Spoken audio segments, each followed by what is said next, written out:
रीवा मध्य प्रदेश के रीवा जिले का बहुचर्चित मॉडल स्कूल अब शिक्षा नहीं बल्कि प्रबंधन की मनमानी और भ्रष्टाचार के लिए सुर्खियों में है। 4 साल तक यहां फिजिक्स पढ़ाने वाले ईमानदार और मेहनती शिक्षक रंग बहादुर सिंह ने प्रबंधन की पोल खोलते हुए धमाकेदार खुलासा किया है। उन्होंने साफ कहा है कि मैंने इस संस्थान में 4 साल तक बच्चों का भविष्य गढ़ा, लेकिन प्रबंधन ने मुझे अचानक बाहर का रास्ता दिखा दिया। मेरी जगह जिन लोगों को रखा गया है वे काबिल नहीं बल्कि प्रबंधन की जेब से निकले नोटों और सिफारिशों की उपज है। रंग बहादुर का सीधा चैलेंज। शिक्षक ने मंच से ललकारते हुए कहा, जिसे मेरी जगह नौकरी दी गई उसका और मेरा एग्जाम किसी वरिष्ठ अधिकारी और कैमरे के सामने करा लिया जाए। जो ज्यादा अंक लाए वही शिक्षक कहलाने का हकदार है, लेकिन अगर मेरे मुकाबले वह नाकाम रहा तो प्रबंधन को अपने भ्रष्टाचार और धांधली की सजा भुगतनी होगी। सवालों के घेरे में प्रबंधन। क्या मॉडल स्कूल में काबिलियत की कीमत सिर्फ चहेते और पैसों से तय होती है? क्या शिक्षा का मंदिर अब प्रबंधन का कारोबार बन गया है? क्या बच्चों का भविष्य ऐसे ही सौदेबाजी की भेंट चढ़ेगा? रंग बहादुर सिंह की यह ललकार अब पूरे जिले में चर्चा का विषय बन चुकी है। लोग सवाल कर रहे हैं कि अगर सचमुच प्रबंधन को अपनी नियुक्ति पर भरोसा है तो क्यों नहीं वह खुली परीक्षा के जरिए सच सबके सामने रखता। अब देखना है कि जिला प्रशासन और शिक्षा विभाग इस मामले को गंभीरता से लेकर भ्रष्टाचार पर नकेल कसता है या फिर यह भी मामला सत्ता और पैसे की चकाचौंध में दफन कर दिया जाएगा।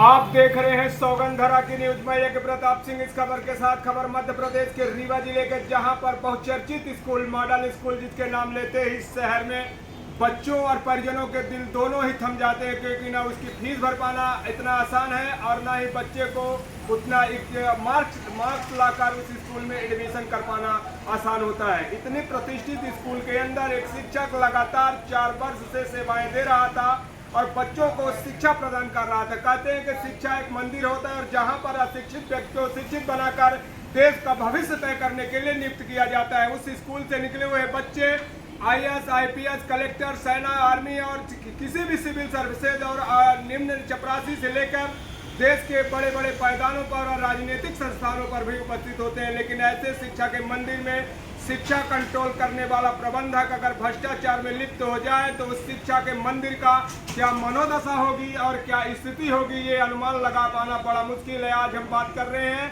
रीवा की मॉडल स्कूल का, जहां पर एक भ्रष्टाचार का बहुत बड़ा पैमाना सामने आया है। मैं नहीं कह रहा हूं, वहां पर कार्यरत एक शिक्षक है जिन्होंने सीधा आरोप लगाया है वहां के प्रबंधक के ऊपर मनमानी तरीके से नियुक्ति करना, अपने मनचाहे और चाहेतों को वहां पर पदस्थापना करना, ये एक संस्थान के नियम विरुद्ध है और ऐसा नहीं होना चाहिए। अगर संस्थान इस तरह से मनमानी करेगा तो शिक्षा का स्तर वैसे ही गिरता जा रहा है और अगर संस्थान में काम करने वाले वरिष्ठ अधिकारी भ्रष्टाचार में लिप्त हो जाएंगे तो हमारे देश के भविष्य का क्या होगा, जो उच्च शिक्षा प्राप्त करके देश की रीढ़ की हड्डी कहे जाते हैं। हमारे साथ में शिक्षक है, मैं उनसे बात करना चाहूँगा। जी बताइए, क्या नाम है आपका? मेरे नाम रंग बहादुर सिंह। रंग बहादुर सिंह जी, आपके साथ क्या घटना हुई और किन चीज़ों से आप परेशान हैं? मुझे सीधे सवालों का मेरा जवाब दीजिए और सही तथ्य पर आप सीधा टिप्पणी करिए। सबसे पहले तो आपका बहुत बहुत धन्यवाद जो आपने हमारी बात रखने के लिए यहाँ पर है।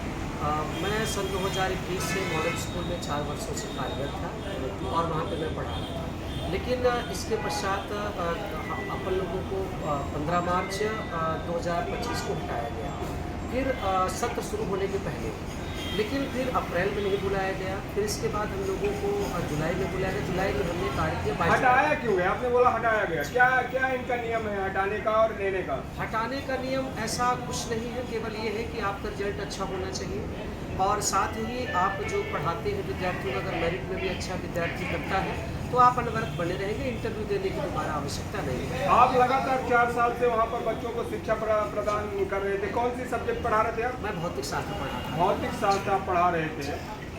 इससे पहले आप एक ग्रेजुएट शिक्षा का क्या क्वालिफिकेशन है आपकी?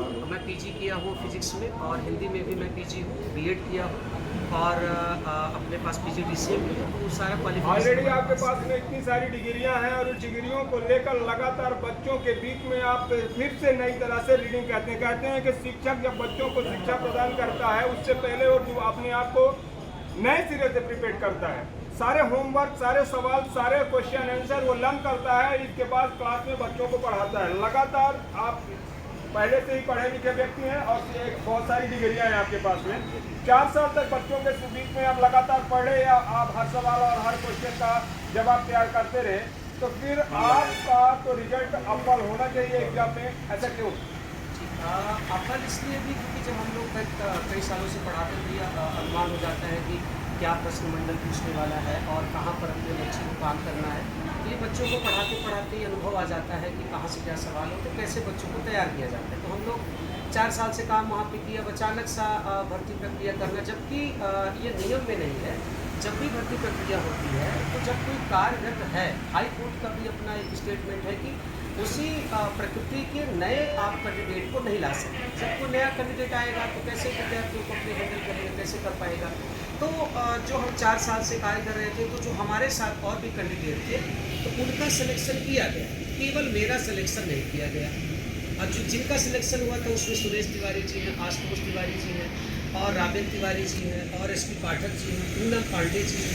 इन लोगों का सिलेक्शन हुआ है, लेकिन मेरा सिलेक्शन नहीं किया। इसके लिए जिन लोगों का सिलेक्शन किया है मेरे सब्जेक्ट में, एक प्रेम शंकर तिवारी है, जैसे प्राचार्य मैंने बताया महेश कुमार तिवारी है, जो एक्सपर्ट के रूप में आए थे वो भी तिवारी ही थे।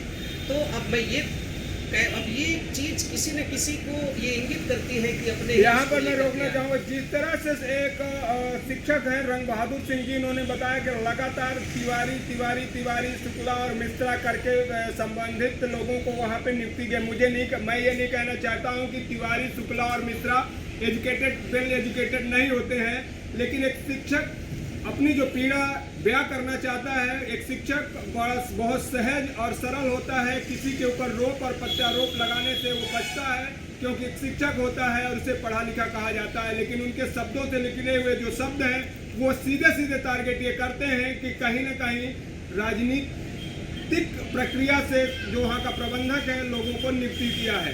एक पार्टिकुलर जाति, एक पार्टिकुलर व्यक्ति को लगातार प्रमोशन देना, उनकी नियुक्ति करना कहीं न कहीं संदेह के दायरे में आता है। हमारे साथ में रंग बहादुर सिंह जी हैं। और आगे मैं पूछना चाहता हूं कि जब प्रबंधक ने इस तरह से किया तो आपने प्रबंधक के साथ में बात की, अप्रोच किया, पूछा उससे कि ऐसा क्यों कर रहे हैं? जी, मैंने जब 15 मार्च को मुझे बाहर किया गया था, बिना किसी नोटिस के हम सभी को बाहर किया गया था। ऐसे ही फोन में कह दिया गया कि आप लोगों को अब विद्यालय 15 मार्च के बाद नहीं आना। उन लोगों ने कहा कि कम से कम एक लिखित में सूचना मिलती, जानकारी मिलती। अब आप ये बताइए कि ये अगर हमारे प्राचार्य महोदय में और जरा सी भी नैतिकता नाम की चीज़ है, मैं उनसे एक आपके माध्यम से बात कहना चाहूँगा कि आप अपने आप से पूछ के देखिए, जिस दिन इंटरव्यू था, साक्षात्कार था हमारा, तो उस दिन प्रेम शंकर तिवारी और प्रासू मिश्रा को जब ये क्लास में डेमो दिए थे, डेमो देने के बाद जब घर चले गए थे, इनका ये था कि मेरा सिलेक्शन नहीं होगा। जब हम लोग 2 बचे थे, एक मैं बचा था रंग बहादुर सिंह, एक सरनेम तोमर थे।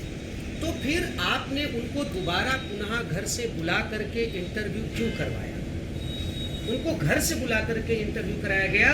ये बात मैं पूरे उसके साथ कह सकती, एक पीस में मिलावट और झूठ नहीं है कि ऐसा अगर आप प्राचार्य जैसे पद पर बैठ करके अगर आप कार्य करेंगे तो आप बताइए, वो विद्यालय पूरा जानता है कि रंग बहादुर सिंह के साथ क्या किया गया। मुझे ये बताइए जितने लोग सिलेक्शन है उनको आप चैलेंज करते हैं दोबारा कलेक्टर या कुछ अधिकारियों के बीच में बैठकर एग्जाम देने के लिए? मैं बिल्कुल मैं मेनली यही चाहता हूँ, ये सबसे बड़ा प्रमाण होगा। कहते हैं कि ये दूध का दूध, पानी का पानी करने वाला एग्जाम होगा। आप कंडक्ट करा लीजिए, जो नियमावली के तहत प्रक्रिया करानी है, प्राचार्य रहेंगे, जो क्लास का डेमो होगा वो आप बिल्कुल करा लीजिए। और मैं विश्वास के साथ कहता हूँ कि मैं नर्वस नहीं होने दूंगा और ये होना चाहिए। ये मेरी दिली ख्वाहिश है, ये मेरी इच्छा है कि अगर वो हमसे ज़्यादा योग्यता प्रमाणित करते हैं और अच्छा पढ़ा लेते हैं, जो प्रासू मिश्रा है, मैं इवन ये मुझे सोचिए, मैं 4 साल से वहाँ कार्यरत था, मुझे प्रतीक्षा रखने भी नहीं रखे। मतलब एक व्यक्ति जो स्वप्निल वानखेड़े जी के निर्देशन में हमने वीडियोग्राफी के तहत इंटरव्यू दिया तो मेरा सिलेक्शन हुआ, और मेरा इस बार आपने सिलेक्शन नहीं किया, तो आप किस आधार पर हमारा सिलेक्शन नहीं किए? क्या दिक्कत थी आपको? तो जिनको सिलेक्ट किए उनसे बिल्कुल मैं चाहता हूँ कि प्रासू मिश्रा और प्रेम शंकर तिवारी ये दोनों चयनित हुए हैं, मुझे प्रतीक्षा रखने भी नहीं रखे, तो मैं फिर से डेमो देना चाहता हूँ, मैं फिर से पढ़ाना चाहता हूँ। और जो सिलेक्टेड हो, लेकिन ये चीज़ उच्च अधिकारी के निर्देशन में हो, वीडियोग्राफी के अंतर्गत हो, तो ये पूरा शहर देख लेगा कि हमारे स्कूल के प्राचार्य महोदय जी ने क्या किया हुआ। आप देख सकते हैं मेरे साथ में रंग बहादुर सिंह है, जो खुले मंच पर खुला शब्द ये कह रहे हैं कि मॉडल स्कूल के जो प्रबंधक हैं, जो उसके अधीक्षक हैं, उनके साथ द्वारा जिस तरह से इनका आरोप है, तो साफ निकल कर आता है कि स्कूल के प्रबंधक ने भ्रष्टाचार किया है और अपने मनचाहे लोगों को चंद पैसों की लागत से शिक्षा के मंदिर में उद्योग बनाया, बिजनेस किया और कम पढ़े लिखे व्यक्तियों को सिलेक्शन किया। हमारे देश के अंदर सबसे बड़ी दुर्भाग्य यही है कि सबसे बड़ा प्रॉब्लम तो यह है कि सबसे ज़्यादा आरक्षण में लोगों का शिकार हो रहा है, जबकि शिक्षा, स्वास्थ्य और IAS IPS बड़े पदों पर लोगों को आरक्षण नहीं देना चाहिए, क्योंकि अगर डॉक्टर आरक्षण में आएगा तो मरीज का इलाज कैसे करेगा। अगर शिक्षित आरक्षित होगा, जो पढ़ा लिखा नहीं होगा तो जो अशिक्षित है उनको कैसे शिक्षा अच्छी प्रदान कर पाएगा। लेकिन ये सारी चीज़ें मॉडल स्कूल के जो प्रबंधक हैं उन्होंने साफ तौर पर दिखाया है कि किस तरह से वो भ्रष्टाचार कर सकते हैं, उनका किस तरह से पावर है। रंग बहादुर सिंह का खुला चैलेंज है कि मॉडल स्कूल के अधीक्षक जिन लोगों को सिलेक्शन इनके अगेंस्ट किया है, वो सरकार के किसी वरिष्ठ प्रतिनिधि मंडल के सामने बैठा कर इनका एग्जाम करवाएं। अगर इनसे ज़्यादा वो नंबर लाते हैं तो ये इनका कहना है कि अगर मेरे से ज़्यादा वो नंबर लाते हैं तो सिलेक्शन के काबिल है, नहीं तो उनको सिलेक्शन से हटाया जाए। अब देख रहे हैं कि खबर के प्रकाशन के बाद मॉडल स्कूल के प्रबंधक जिन्होंने शिक्षा को एक व्यापार बनाकर उसका बिजनेस किया है, भ्रष्टाचार का बहुत बड़ा क्या कहा जाए कि क्या किया है, ऐसे व्यक्ति अगर इस खबर के साथ प्रशासन एक्शन नहीं लेती है तो आने वाले समय में हमारे शिक्षा का स्तर कितना नीचे गिर सकता है, इसका अनुमान लगा पाना बड़ा मुश्किल है। मैं यज्ञ प्रताप सिंह, ग्राउंड रिपोर्ट 0 रीवा। जय हिंद, जय भारत। क्या आप भी अपने घर को आधुनिक और शानदार लुक देना चाहते हैं? तो आइए रॉयल फर्नीचर उद्योग पर। यहाँ मिलेगा हर तरह का furniture, L shape, U shape, V shape sofa और हर साइज के शानदार बेड। प्रोफेसर ब्रजेश सिंह पिंकू द्वारा संचालित रॉयल फर्नीचर उद्योग, जहाँ मिलता है क्वालिटी और भरोसा थोक और फुटकर दोनों में। आज संपर्क करें 9300273652 9926208013। रॉयल फर्नीचर उद्योग, आपकी घर की रॉयल शान।